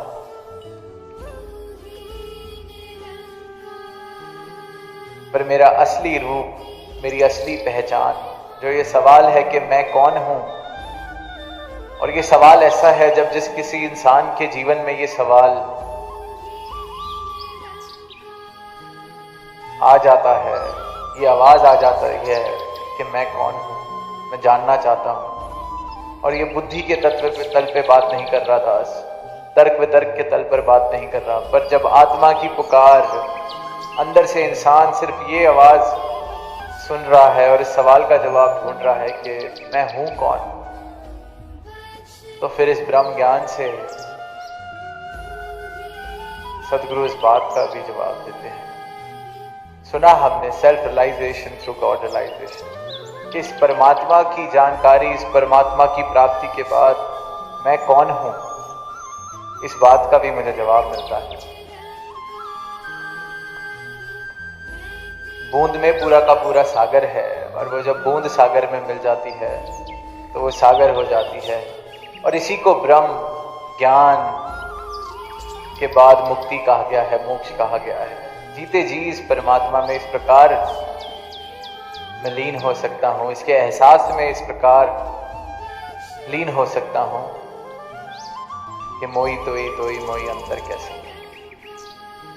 और फिर सही मायनों में भक्ति की शुरुआत होती है, क्योंकि भक्ति हो किसकी रही है, कर किसकी रहे हैं, इस बात का मुझे जवाब मिल जाता है। फिर धुंध हट जाती है, सीधा सीधा साफ साफ दिखने लगता है। भ्रमों की धुंध हट जाती है, मैं मेरी का अहंकार मिट जाता है, छोटे बड़े की दीवारें कट जाती हैं, गिर जाती हैं, जात पात नर नारी ये सारे फर्क हट जाते हैं।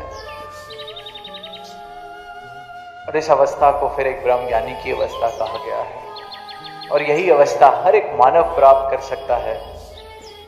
इस दातार को, इस परमात्मा को हर कोई अपने जीवन में तत्व रूप से शामिल कर सकता है, और यही मुमकिन करने के लिए सदगुरु इस धरा पर आते हैं, और इस ब्रह्म की आवाज अनेक अनेक रूप से, अनेक अनेक तरीके से सदगुरु और उनके संत सारी मानवता को देते चले जाते हैं। क्या और अब के दर्शन कर लो, प्राप्त कर लो इस दातार को, भ्रमों से मुक्त हो जाओ, नफरतों से मुक्त हो जाओ, वैर से मुक्त हो जाओ, प्रेम भरा संसार सजाते चले जाएं, जिसका आधार ये परमात्मा हो, जिसका आधार ये परम सत्य हो। तो यही अरदास कि वाकई ही में ऐसा संसार हम बसाने में अपना योगदान दें। प्रेम ही जीवन का आधार हो, परमात्मा ही जीवन का आधार हो, मन में भाव अपनत्व वाले हों, स्वीकृति वाले हों, विनम्रता वाले हों, और इन्हीं भावों से युक्त जीवन सभी के लिए वरदान रूप भी फिर बनता है। तो इन्हीं शब्दों से दास इजाजत चाहेगा, प्रेम से कहना धन्यवाद। सत्संग पर विश्वास रखिए। चलिए साथ संगत जी शुरू करते हैं एक अनोखी यात्रा के द्वारा। साथ संगत जी, राजस्थान के रेतीले दोहरों के बीच बसा था एक छोटा सा गांव, जिसका नाम आनंदपुर। यह गांव अपनी सादगी और आध्यात्मिकता के लिए जाना जाता था। गांव के बीचों बीच एक बड़ा सा पीपल का पेड़ था, जिसके नीचे संत महेश दास जी हर संध्या सत्संग किया करते थे। उनके प्रवचनों में ऐसी शक्ति थी कि जो भी उन्हें सुनता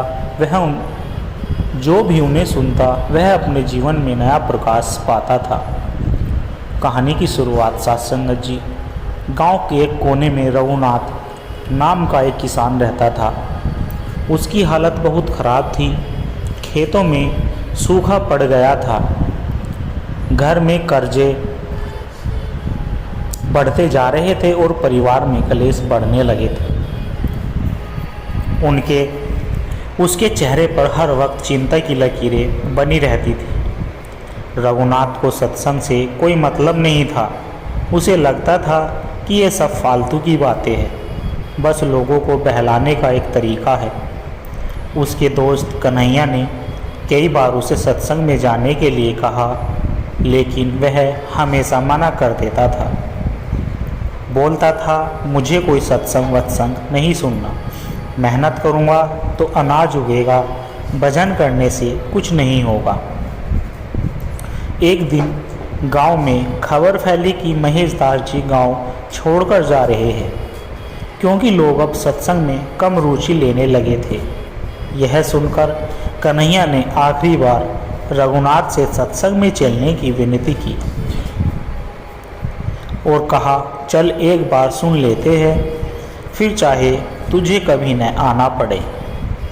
मजबूरी में रघुनाथ सत्संग में चला गया। संत महेशदास जी ने उस दिन एक अनोखी कहानी सुनाई। कहानी कुछ इस प्रकार थी। सत्संगत जी, एक समय की बात है। एक राजा था जो बहुत ही स्मृत राज्य का शासक था, लेकिन वह हमेशा चिंता में रहता था।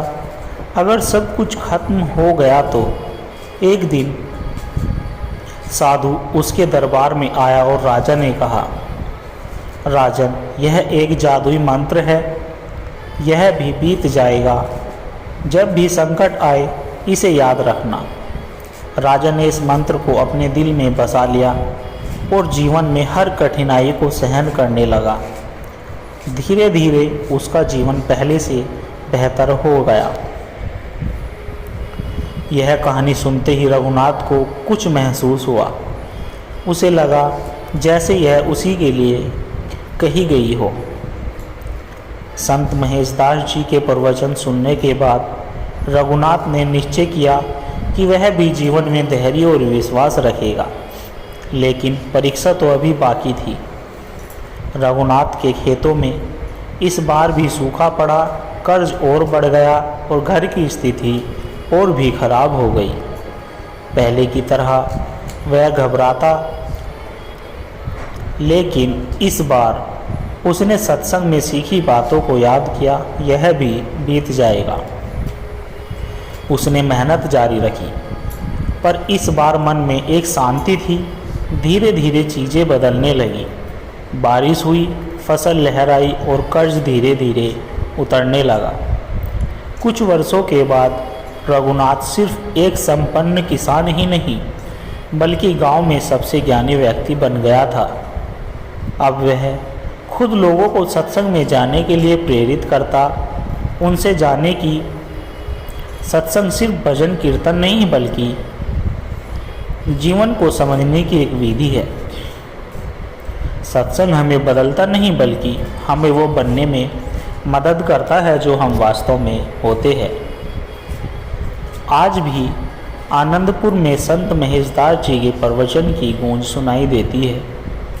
रघुनाथ जैसे अनगिनत लोगों का जीवन बदला और यह साबित हुआ कि सत्संग पर विश्वास रखना ही सच्चे आनंद की पूंजी है। सत्संगत जी, सत्संग पर विश्वास रखिए। एक सुंदर साखी के माध्यम से आप जी के चरणों में सत्संगत जी। एक पुरानी बात है। गांव शांति नगर के पास एक जंगल था, जिसमें एक साधु महाराज स्वामी ज्ञानदास अपनी कुटिया में निवास करते थे। उनका नाम दूर दूर तक प्रसिद्ध था, क्योंकि जो भी उनके सत्संग में जाता उनका जीवन बदल जाता था। गांव में रामलाल नाम का एक व्यक्ति रहता था। वह बहुत गरीब था, हमेशा दुखी रहता और अपने भाग्य को कोसता। एक दिन गांव के मुखिया ने उससे कहा, रामलाल, तू एक बार स्वामी जी के सत्संग में चल, शायद कुछ समाधान मिले। रामलाल बोला, मुझे इन बातों पर विश्वास नहीं है। सत्संग से रोटी नहीं मिलती, मेहनत करनी पड़ती है। मुखिया ने हंसते हुए कहा, बस एक बार चल, फिर चाहे कभी मत आना। रामलाल मान गया और अगले दिन जंगल में स्वामी जी के सत्संग में जा पहुंचा। स्वामी जी रामदास कह रहे थे, एक बार एक गिलहरी बहुत परेशान थी। वह हमेशा शिकायत करती कि भगवान ने उसे छोटे आकार का क्यों बनाया, कमज़ोर क्यों बनाया, उसे कोई शक्ति नहीं दी। एक दिन उसने एक साधु से पूछा, मुझे भगवान ने इतना असहाय क्यों बनाया? साधु बोले, प्रकृति ने तुम्हें जो दिया है उसी में अपनी शक्ति ढूंढो। गिलहरी ने ध्यान दिया कि उसकी नन्ही सी देह बहुत तेजी से दौड़ सकती है, वह छोटे छोटे बिल बना सकती है और सबसे ज़रूरी बात, वह लगातार प्रयास कर सकती है। उसकी शक्ति से उसने अपनी दुनिया बना ली। सत्संग सुनने के बाद रामलाल को महसूस हुआ कि वह भी हर दिन अपने दुर्भाग्य को कोसता रहता है, लेकिन कभी अपनी शक्ति पर ध्यान नहीं देता। उस दिन से उसने मेहनत करने की ठानी।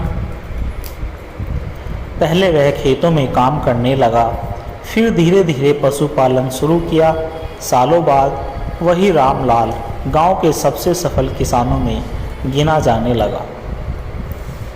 जब किसी ने उससे उसकी सफलता का रहस्य पूछा तो वह केवल इतना कहता कि सत्संग पर विश्वास रखिए, जो आपको अपनी शक्ति पहचानना सिखाए वही सच्चा सत्संग है। सत्संगत जी, सत्य की खोज। किसी समय की बात है, हिमालय की गोद में बसा एक छोटा सा गांव शांति धाम अपनी प्रकृति सुंदरता और आध्यात्मिकता के लिए प्रसिद्ध था। इस गांव में एक युवक अर्जुन रहता था। वह बहुत ही बुद्धिमान और साहसी था, लेकिन उसके मन में हमेशा एक प्रश्न बना रहता कि जीवन का सत्य क्या है, मनुष्य क्यों जन्म लेता है और मृत्यु के बाद क्या होता है। इन प्रश्नों का उत्तर पाने के लिए अर्जुन ने कई ग्रंथ पढ़े, कई विद्वानों से मिला, लेकिन उसे संतोषजनक उत्तर नहीं मिला। फिर उसे किसी ने बताया कि पर्वतों के उस पार एक महायोगी स्वामी अत्रिनाथ रहते हैं, जो आध्यात्मिक ज्ञान में परम सिद्ध है। अर्जुन ने निश्चय किया कि वह स्वामी अत्रिनाथ से मिलेगा और अपने प्रश्नों का उत्तर पाएगा। उसने अपना घर छोड़ दिया और हिमालय की कठिन यात्रा पर निकल पड़ा। रास्ता दुर्गम था, घने जंगल, बर्फ से ढकी चोटियाँ और भयंकर तूफान। रास्ते में उसे 3 अनुभव हुए जो उसकी आत्मा को झकझोर कर देने वाले थे। पहला अनुभव, अहंकार का नाश। पहाड़ों में चलते हुए अर्जुन को एक वृद्ध साधु मिले। वे भूख से पीड़ित थे। अर्जुन के पास थोड़ा सा भोजन था, लेकिन उसे लगा कि लंबी यात्रा में उसे ही ज़रूरत पड़ेगी, इसलिए उसने साधु को देने से मना कर दिया और आगे बढ़ गया। लेकिन कुछ ही दूरी पर जाकर उसका पैर फिसल गया और वह एक गहरी खाई में गिरने लगा।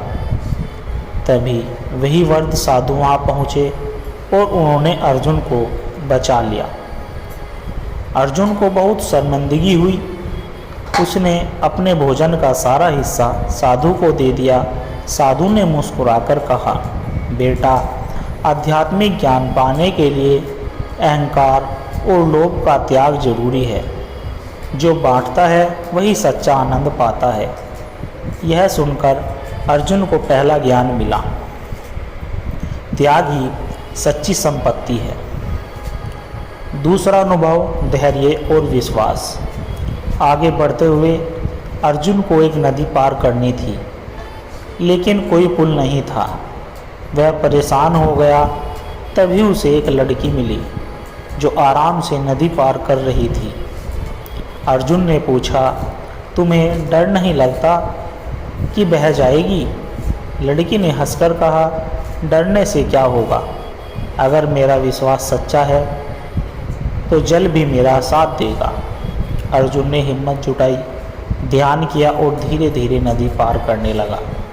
उसका डर गायब हो गया। उसने दूसरा ज्ञान पा लिया। धैर्य और विश्वास से असंभव भी संभव हो जाता है। तीसरा अनुभव, अहंकार का विनाश। गुरु अत्रिनाथ की कुटिया के पास पहुंचते ही अर्जुन को लगा कि वह अज्ञानी बन चुका है। स्वामी अत्रिनाथ ने अर्जुन को देखकर कहा, बेटा, अगर तुम्हें लगता है कि तुम सब कुछ जान चुके हो तो तुम अभी अज्ञानी हो। सत्य को केवल वही जानता है जो खुद को शून्य बना ले। अर्जुन ने अपनी यात्रा के सारे अनुभव सुनाए। गुरु ने मुस्कुराकर कहा, बेटा, यह दुनिया एक भ्रम है। सत्य केवल वही जान सकता है जो स्वयं को मिटाकर परमात्मा में विलीन हो जाए।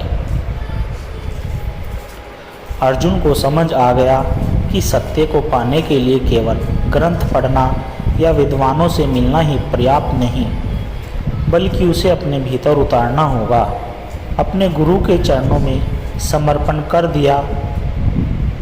उसने अपने गुरु के चरणों में समर्पण कर दिया और ध्यान योग की साधना में लग गया।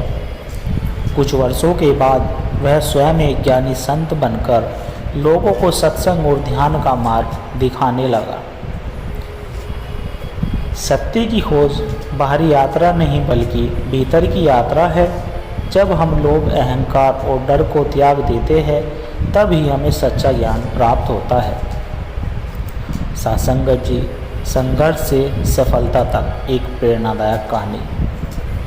सासंगत जी, गांव प्रियतनपुर में राजू नाम का एक युवक रहता था। वह बहुत ही मेहनती था, लेकिन गरीबी और हालात ने उसे कमज़ोर बना दिया था। उसके पिता एक मजदूर थे और माँ बीमार रहती थी। घर की स्थिति इतनी खराब थी कि कई बार 2 वक्त की रोटी भी मुश्किल से मिलती थी। राजू के सपने बड़े थे। वह पढ़ लिख कर एक बड़ा आदमी बनना चाहता था, लेकिन हर कोई उसे कहता, गरीबों के सपने कभी पूरे नहीं होते। लेकिन राजू ने ठान लिया था कि वह अपनी तकदीर खुद बदलेगा। पहली चुनौती, असफलता का सामना। राजू को पढ़ाई में बहुत रुचि थी, लेकिन पैसे की कमी के कारण उसे कई बार अपनी किताबें तक गिरवी रखनी पड़ी। उसने मोटे छोटे काम किए, अखबार बेचा और रात को स्ट्रीट लाइट के नीचे बैठकर पढ़ाई की। एक दिन उसने एक बड़ी स्कॉलरशिप के लिए परीक्षा दी। उसे पूरा विश्वास था कि वह पास हो जाएगा, लेकिन जब परिणाम आया तो उसका नाम सूची में नहीं था। वह बहुत दुखी हुआ और लगा कि शायद दुनिया सही कहती है, गरीब आदमी कुछ नहीं कर सकता। लेकिन तभी उसकी माँ ने कहा, बेटा, हारना मत। असफलता का मतलब यह नहीं कि तुम योग्य नहीं हो। इसका मतलब यह है कि तुम्हारी सफलता का अभी समय नहीं आया है। यह बात राजू के दिल में घर कर गई। दूसरी चुनौती, मेहनत की परीक्षा। राजू ने 2 गुनी मेहनत कर दी। वह सुबह शाम काम करता और रात को पढ़ाई करता। उसकी मेहनत रंग लाई और अगले साल उसने स्कॉलरशिप परीक्षा पास कर ली। इसके बाद भी रास्ता आसान नहीं था। जब वह कॉलेज पहुंचा तो अमीर बच्चों ने उसे नीचा दिखाने की कोशिश की। उन्होंने मजाक उड़ाया कि वह गांव से आया है, फटे पुराने कपड़े पहनता है। राजू ने खुद से कहा, मैं उनकी तरह पैसे वाला नहीं, लेकिन मुझ में मेहनत करने की ताकत है। उसने सब कुछ नज़रअंदाज किया और अपनी पढ़ाई में लगा रहा। सालों की मेहनत के बाद राजू ने पढ़ाई पूरी की और एक बड़ी कंपनी में नौकरी पा ली। अब वह अपने माता पिता को एक अच्छा जीवन देने में सक्षम था, लेकिन उसने यहीं रुकने की बजाय आगे बढ़ने का फैसला किया। उसने अपनी खुद की कंपनी शुरू की और कुछ ही वर्षों में वह लाखों लोगों को रोजगार देने वाला एक सफल उद्योगपति बन गया। एक दिन वही लोग जो कभी उसका मजाक उड़ाते थे उससे प्रेरणा लेने आए। सासंगत जी, इस कहानी से हमें यह सीख मिलती है कि असफलता सिर्फ एक पड़ाव है, मंजिल नहीं। जो मेहनत से नहीं डरता उसके लिए कोई भी सपना असंभव नहीं। राजू की यह कहानी हमें सिखाती है कि अगर आप ठान ले तो कोई भी कठिनाई आपको रोक नहीं सकती। सासंगत जी, अटल विश्वास। यह कहानी एक छोटे से गांव संगमपुर की है, जहां एक लड़का वीरेंद्र रहता था। उसका सपना था कि वह बड़ा होकर इंजीनियर बने और अपने गांव के लोगों के लिए कुछ करे, लेकिन गरीबी और समाज की कड़वी सच्चाइयों ने उसके सपने को बार बार तोड़ने की कोशिश की। लेकिन वीरेंद्र ने हार नहीं मानी। उसकी कहानी हमें सिखाती है कि अगर हौसला मजबूत हो तो कोई भी परिस्थिति आपको रोक नहीं सकती। सत्संगत जी, वीरेंद्र के पिता एक मामूली किसान थे। हर साल मौसम की मार और कर्ज की चिंता ने उनके परिवार को परेशान कर रखा था। कई बार खाने के भी लाले पड़ जाते थे। एक दिन वीरेंद्र ने अपने पिता से कहा, पिताजी, मैं पढ़ाई करके बड़ा आदमी बनूंगा, जिससे हम सबकी ज़िंदगी बदल जाएगी। पिताजी मुस्कुराए और बोले, बेटा, सपना देखना अच्छा है, लेकिन इसे पूरा करने के लिए बहुत मेहनत करनी पड़ती है। वीरेंद्र ने ठान लिया कि वह किसी भी हालात में अपनी पढ़ाई जारी रखेगा, लेकिन असली परीक्षा भी बाकी थी। पहली चुनौती, पैसों की कमी। वीरेंद्र पढ़ाई में बहुत होशियार था, लेकिन स्कूल की फीस भरना उसके परिवार के लिए मुश्किल हो गया था। उसके पिता ने गांव के साहूकार से उधार लेने की कोशिश की, लेकिन उन्होंने साफ मना कर दिया। गांव वालों ने भी ताने दिए, गरीब का बेटा इंजीनियर बनेगा, हद कर दी लड़के ने। लेकिन वीरेंद्र ने हिम्मत नहीं हारी। उसने स्कूल के बाद छोटे मोटे काम करना शुरू कर दिए। खेतों में मजदूरी की, किराने की दुकान पर सहायक का काम और रात में अखबार बेचना। उसने खुद से कहा, अगर हालात मुश्किल है तो मुझे और ज़्यादा मेहनत करनी होगी। दूसरी चुनौती, असफलता का डर। 12वीं की परीक्षा के बाद वीरेंद्र ने इंजीनियरिंग कॉलेज की प्रवेश परीक्षा दी। उसने दिन रात मेहनत की और उसे पूरा भरोसा था कि वह पास हो जाएगा, लेकिन जब परिणाम आया तो उसका नंबर नहीं था। वह पूरी तरह टूट चुका था। उसे लगा कि शायद गांव वाले सही कह रहे थे। वह निराश होकर अपने पिताजी के पास गया और कहा, पिताजी, शायद मैं गलत था, मैं यह नहीं कर सकता। पिता ने प्यार से उसके कंधे पर हाथ रखा और कहा, बेटा, जब कोई किसान बीज बोता है तो वह पहले ही दिन फल नहीं देता। मेहनत का फल धीरे धीरे मिलता है। अगर तू आज हार मान लेगा तो तेरा सपना अधूरा रह जाएगा। पिताजी की बातों ने वीरेंद्र की आंखें खोल दी। उसने फिर से तैयारी शुरू की और इस बार पहले से भी ज़्यादा मेहनत की। तीसरी चुनौती, समाज की कड़वी बातें। जब वीरेंद्र फिर से परीक्षा की तैयारी कर रहा था तो गांव के लोग उसका मजाक उड़ाते थे। फिर से कोशिश कर रहा है, पिछली बार तो फेल हो गया था। लेकिन इस बार वीरेंद्र को कोई फर्क नहीं पड़ा। उसने खुद से कहा, लोग कुछ भी कहे, लेकिन मैं अपनी मेहनत से पीछे नहीं हटूंगा। वह हर दिन 16 से 18 घंटे पढ़ाई करता, बिना किसी बहाने के। कड़ी मेहनत और लगन के बाद वीरेंद्र ने आखिरकार इंजीनियरिंग की प्रवेश परीक्षा पास कर ली। जब परिणाम आया तो वह पूरे ज़िले में पहले स्थान पर था। गांव वालों की आंखें फटी रह गई। जो लोग कभी उसका मजाक उड़ाते थे, वही अब उसकी तारीफ करने लगे। कुछ सालों बाद वीरेंद्र ने अपनी पढ़ाई पूरी की और एक बड़ी कंपनी में नौकरी पा ली। लेकिन उसने गांव को नहीं छोड़ा। उसने अपने पैसों से गांव में एक स्कूल और एक छोटा अस्पताल बनवाया, ताकि कोई और बच्चा पैसे की कमी के कारण अपनी पढ़ाई न छोड़ दे। सत्संगत जी, सपनों को पूरा करने के लिए केवल इच्छा शक्ति नहीं, बल्कि अटूट मेहनत और धैर्य की भी ज़रूरत होती है। असफलता हमें तोड़ने के लिए नहीं, बल्कि हमें और मजबूत बनाने के लिए आती है। सत्संगत जी, वीरेंद्र की इस कहानी से हमें यह सीख मिलती है कि अगर आप ठान ले तो दुनिया की कोई भी ताकत आपको सफल होने से नहीं रोक सकती। सत्संगत जी, आप जी को अगर कहानी विचार अच्छे लगे हो तो लाइक कमेंट शेयर और दास के चैनल को सब्सक्राइब कर दे और दास को आशीर्वाद दे आप जी के चरणों में हर रोज़ ऐसी ही प्रेरणादायक कहानी विचार साखी और मोटिवेशनल कहानी लेकर आता रहे।